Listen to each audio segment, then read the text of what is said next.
W6LG, your ham radio Elmer. Welcome to my radio room here in Rockland, California.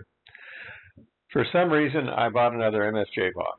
I have converted everything to PowerPole, and of the three boxes I purchased, that one appeared to be okay. I took it apart, looked inside, looked at the coax, looked at the PowerPole connectors and the rest of it.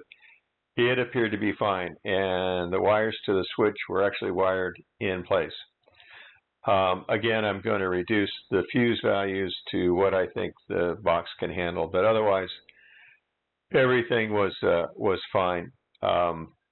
By that I mean I'm not going to use a 40 amp fuse in that box. I'm going to use something quite a bit smaller, maybe 15 amps at max. While I was looking at that, I came across this. I think I may have gotten this from DX Engineering. I don't know, but the name on it I can't pronounce, but it's really well built. It's got one PowerPole for going in, and then it distributes to the other eight PowerPoles.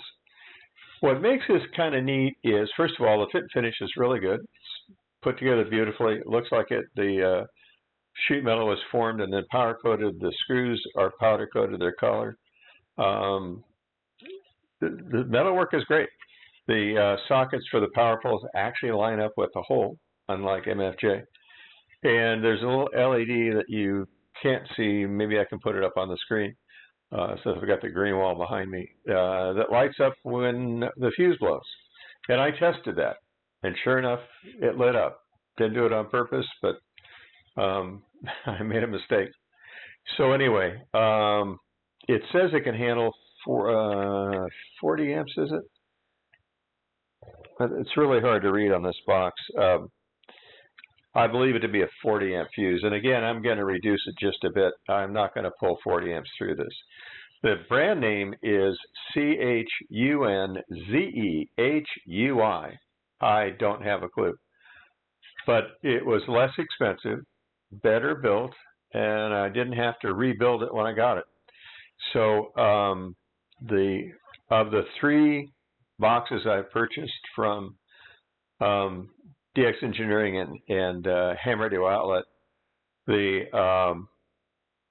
the first two were terrible. The third one acceptable just as it is. Now, so if you buy one of those boxes, look inside.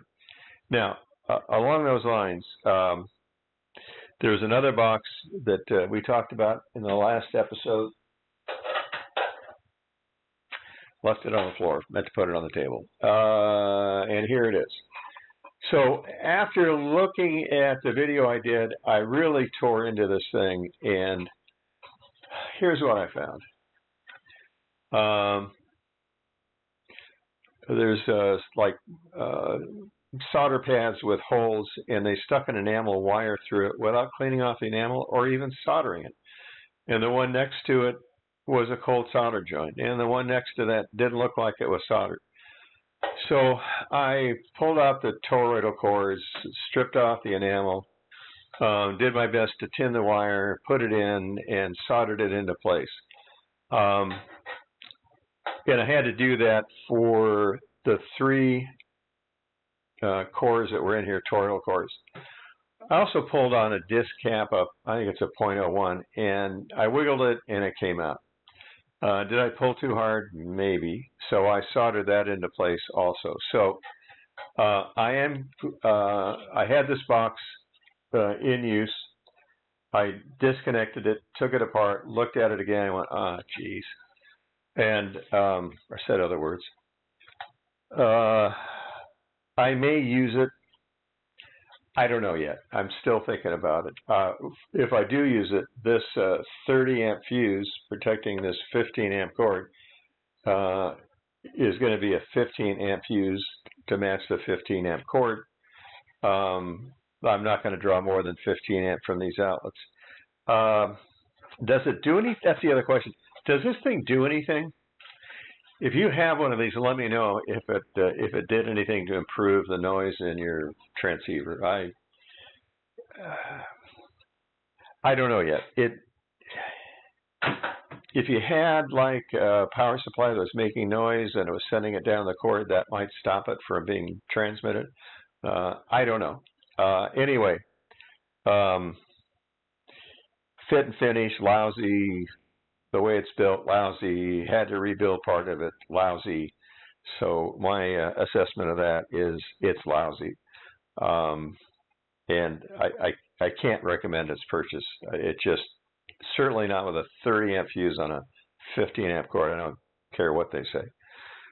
Anyway, thanks for watching. If you'd like to contribute to my Patreon account to buy some more stuff and test it, let me know. There's a link you can contribute anything you want to or not at all. Do give me a thumbs up or a thumbs down. Either way, YouTube likes that kind of response. And also, please do subscribe.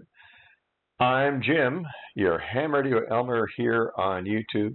My call sign is Whiskey 6 Lima Golf. I've been licensed since 1964, almost 60 years at the time of this recording.